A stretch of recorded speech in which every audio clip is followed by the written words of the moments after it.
Saturday the 13th, the conversation again fell upon Junot. Of the considerable fortunes which the emperor had bestowed, that of Junot, he said, was one of the most extravagant. The sums he had given him almost exceeded belief. And yet he was always in debt. He had squandered treasures without credit to himself, without discernment or taste. And too frequently the emperor added in gross debauchery. He has been seen more than once, after having taken a most copious and substantial breakfast in his magnificent hotel at Paris, fired with anger at the most trifling demand made by the most insignificant creditor, to threaten to liquidate the debt with his sword. Every time he saw the emperor, said Napoleon, it was to hint at some fresh embarrassment. Be reprimanded and assisted. In the campaign of Austerlitz, he came to the emperor at Schönbrunn, but this time, said Napoleon, it was not to intercede precisely for himself. He took at this period a most lively interest in the beautiful Madame Récamier. He had just arrived from Paris and began his conversation with the emperor by a most virulent philippic against Monsieur de Marbois, then Minister of the Treasury, who had been base enough, he said, to refuse Monsieur Récamier a loan of only 2 millions to save him from bankruptcy. All Paris was indignant. This Marbois, he added, was a wicked man, an unworthy servant who did not love the emperor. He, Junot, had gone to him and had used every endeavor to persuade him, but to no purpose. He had represented to him the enormity of his conduct, and had assured him, and such, added Junot, was the general opinion in Paris, that if the emperor had been in the capital, he would have immediately ordered the money to be given to Monsieur Récamier. He was on the wrong scent, said the emperor, for I coolly replied to this passionate lover, who was almost out of his senses, you and Paris are both mistaken. I should not have ordered even 2,000 sous to be given, and I should have been very much displeased with Monsieur Marbois if he had acted otherwise than he has done. I am not Madame Récamier's lover, and I do not come forward to the assistance of merchants who keep up an establishment of 600,000 francs per annum. Know that, Mr. Junot, and learn also that the Treasury does not lend money to those whom it knows to have been long since on the road to bankruptcy.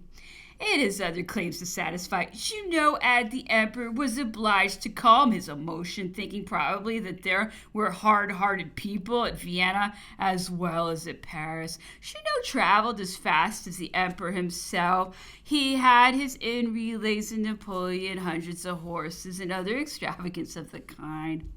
The emperor added that not so much in his capacity as a sovereign, but as being fond of Junot, and actuated also by a sort of feeling derived from the similarity of birthplace, he being also originally from Corsica, he had one day sent for Madame Junot in order to give her some paternal admonitions on the subject of the extravagance of her husband's expenditure, the profusion of diamonds which she herself had inconsiderately displayed after her return from Portugal, and her intimate connections with a certain foreigner, which might give umbrage in a political point of view.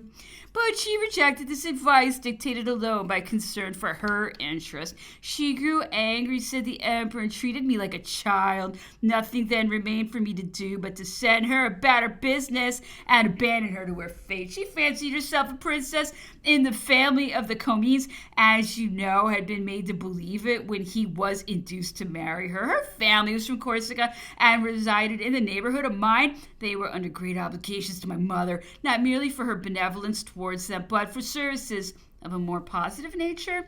The emperor then gave the following explanation. The Genoese, in evacuating the Morea, had formerly carried a colony of Muniots to Corsica and settled them in the neighborhood of Ajaccio. Monsieur de Vergennes, while he was ambassador to Constantinople, married a Greek woman, and on his return to France, being greatly in favor with Louis XVI, he took it into his head that he must have married a princess. It so happened that some political circumstances occurred to favor his wish.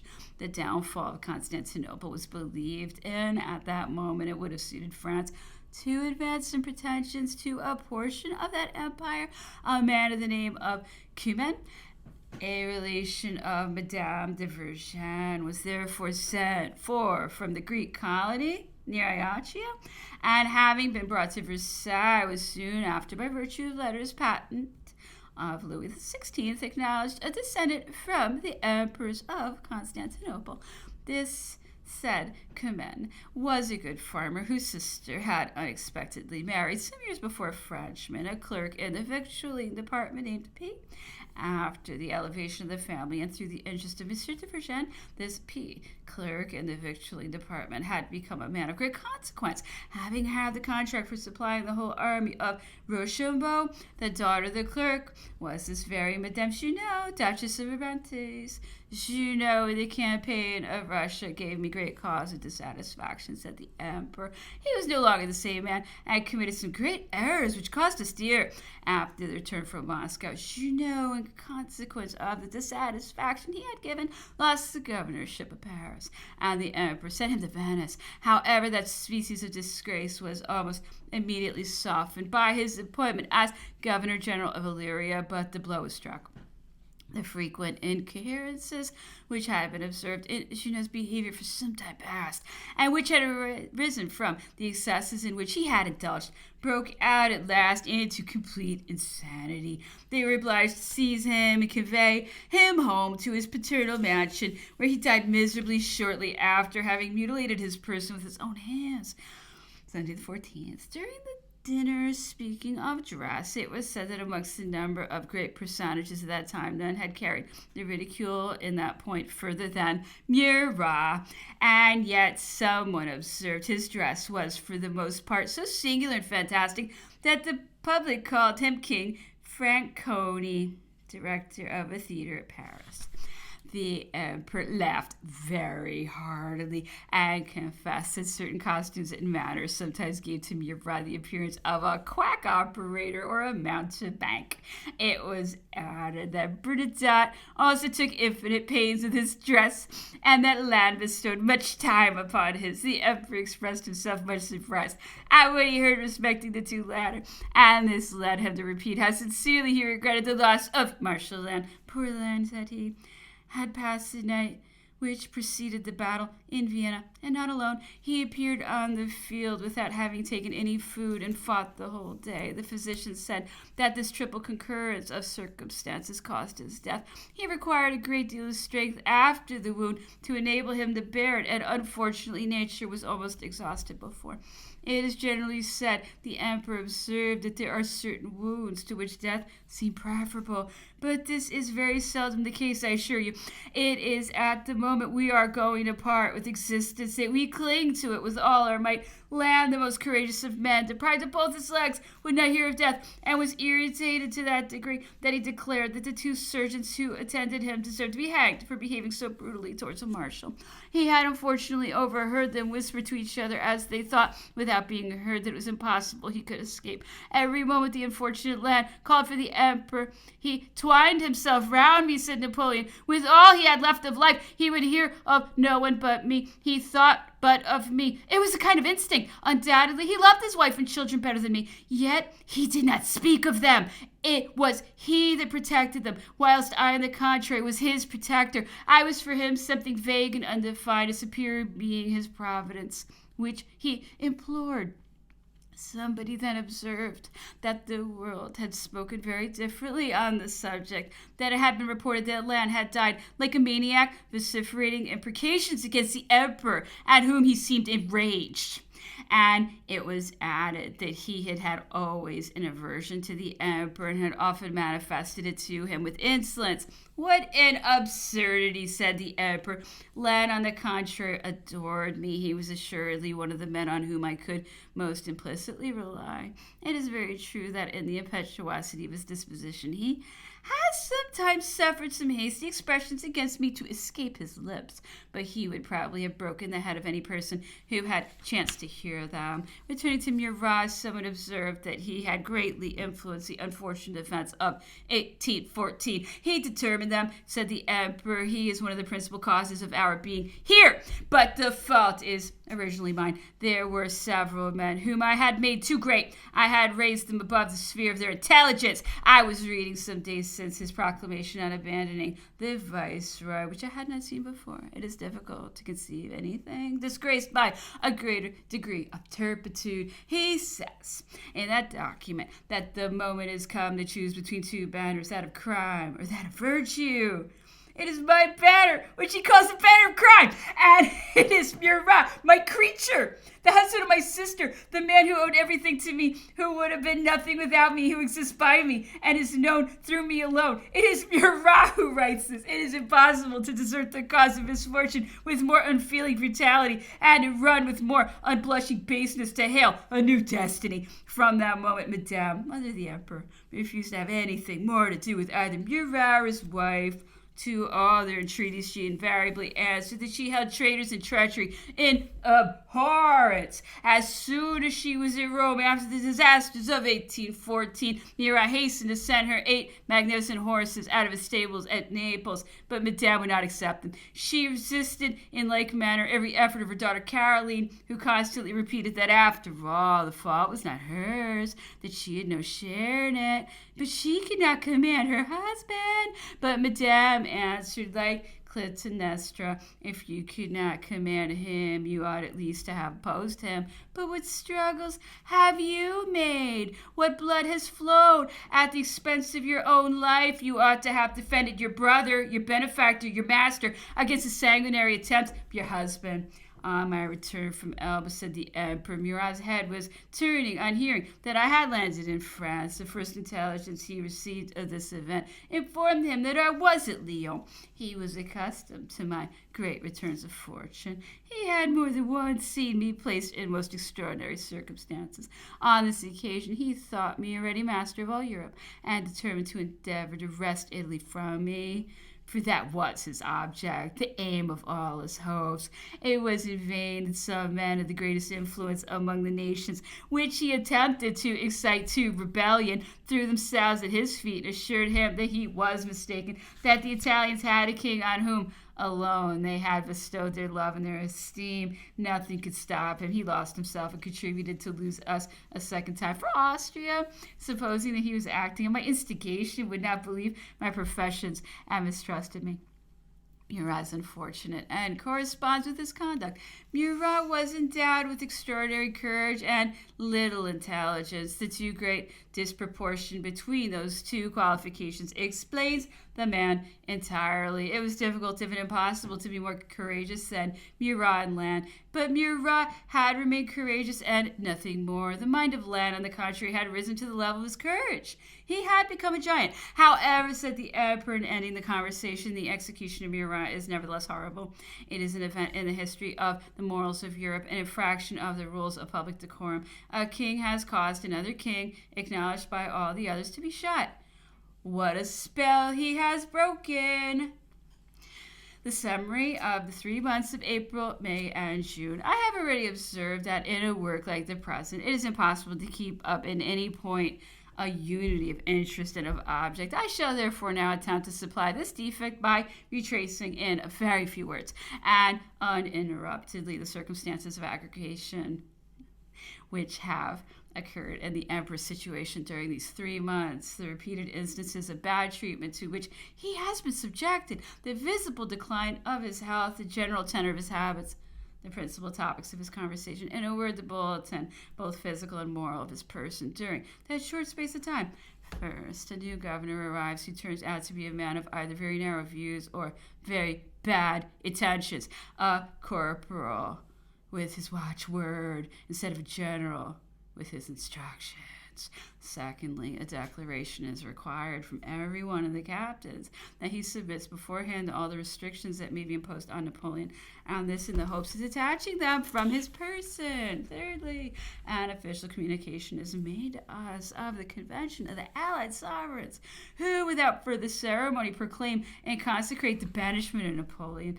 Fourthly, we receive the bill of the British Parliament, which converts into a law the act of oppression of the English ministers towards the person of Napoleon. Fifthly, lastly, commissioners come in the name of their sovereigns to watch over the fetters and contemplate the sufferings of the victim. Thus, our horizon grows darker and darker. Our chains are shortened. All hopes of amelioration vanish, and the most gloomy prospects are all that the future presents. The arrival of the new governor is the signal for the infliction of greater hardships. For the person of the emperor, it is the commencement of a new series of torments. Every day he is wounded by the recurrence of some petty vexation. The first step of Sir Hudson Lowe is an insult. His first word, one of cruelty. One of his first acts, an act of inhumanity. After that, he seems to have no other occupation, to have received no other instructions than to torment us like a demon, and make us suffer under every shape,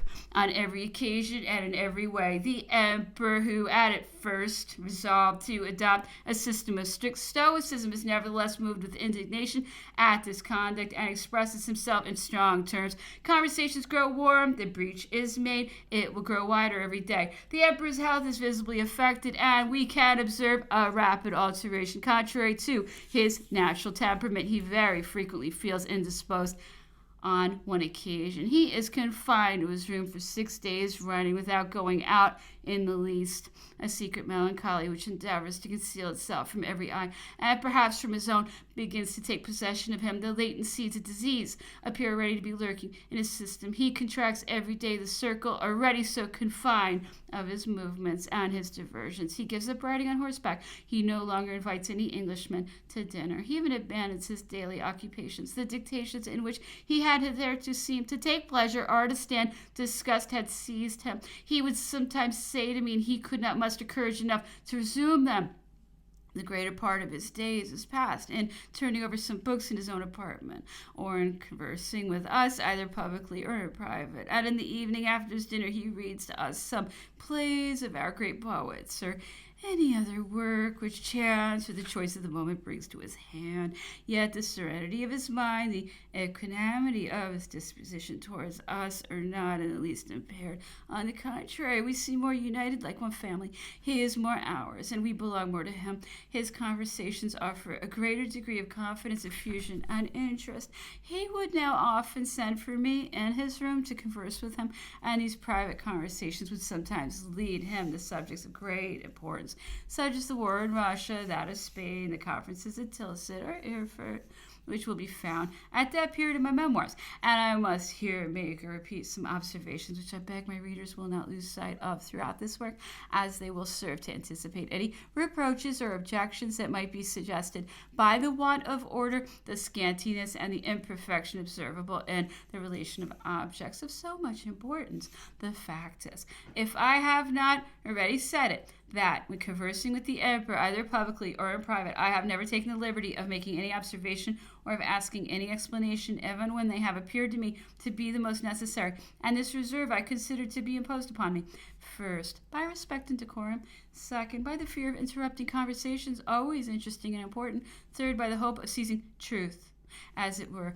on its passage, and thus catching its expression more naturally; fourth, by the persuasion which I entertained that I was henceforward resident and forever near the person of the emperor, and the certainty which I derived from this circumstance of hearing the same things again repeated in course of time, which would afford me opportunities of rendering them more exact and complete. Fifth, because the emperor himself was some day to have seen my journal, and I felt assured that, encouraged by what he would already find in its pages on those various points, he would make them the subject of regular dictations. But unfortunately, I have been deprived of this advantage. And what information have we not lost thereby? Sixth, lastly, and this has been one of my principal reasons, because the emperor, being sometimes led in the course of a long and quite familiar conversation to touch upon subjects of the highest importance, did not relate them with a view to inform me, but most frequently merely to kill time or for the sake of talking. And it might be added of tautology, if such an expression could be used when applied to such a person and such objects. He conversed with me on those topics as if I ought to have been as familiar with them as he was himself, but I was a total stranger to these vast plans and these high conceptions, a circumstance, however, which I have convinced myself to have been also common to many of those who at the time of his power were nearest to his person, aye, even to his ministers. It is therefore frequently it has happened for him to say, on perceiving the considerable degree of surprise which the expression of my countenance betrayed, or perhaps on suddenly recollecting himself and knowing the state of the case, but perhaps this is new to you, to which the best reply I could make in order to be true was, yes, sir, it is, and for the most part, new altogether. How could I then, on occasions of such inestimable value, go and awkwardly interrupt him to inform him that I found it difficult to follow him or to understand him? By so doing, I should most assuredly have displeased him and rendered him unwilling to speak for the future, which would have been a great loss to me. I therefore let him go on. However, I might sometimes wish for an explanation, and whatever I could collect in this first conversation appeared to me already of infinite value. I was aware that the emperor was in the habit of frequently repeating the same things, and I flattered myself that I should learn more on other occasions, and that I should thus become sufficiently master of the subject to be able at some future period to take the liberty of discussing it a little with him at liberty, which his goodness towards me during the latter part of the time I was with him would have condescended to allow me, and which would ever, I am sure, have been agreeable to him, as it would have awakened his ideas and supplied new aliment to his conversation. But unfortunately, my sudden and unexpected removal from his person has only left me the materials which I had collected up to that moment, and to the sorrow which I feel at having been torn from the exercise of those pious cares which had become the source of my happiness, will be now added eternal regret at having perhaps, by my too great reserve, lust for history and opportunity, which can never occur again. I have been desirous of entering rather minutely into the above particulars, in order that it might be understood in what manner I have obtained a portion of these memoirs, and that every reader might answer to himself why objects of such paramount importance have been presented in so imperfect a state. However, if the future historian does not find in these pages the light which he seeks for, and which he might expect to find, frequent sparks will, however, arrest his attention and invariably lead him into the right path. And from this particular circumstance, I shall characterize my own work by saying that it contains something of everything and yet nothing. That there is nothing and yet everything in it. But in saying that there is nothing in it, I am assuredly mistaken, for it contains innumerable traits of the individual qualifications, the natural dispositions, the heart, and the mind of the extraordinary being to whom it is consecrated, so that it will be henceforth impossible for any man of unprejudiced mind who seeks honestly for the truth not to be able to fix his opinion upon his character. And I beg the reader to recollect that such has been the only object I have had in view, the only one I have professed to fulfill.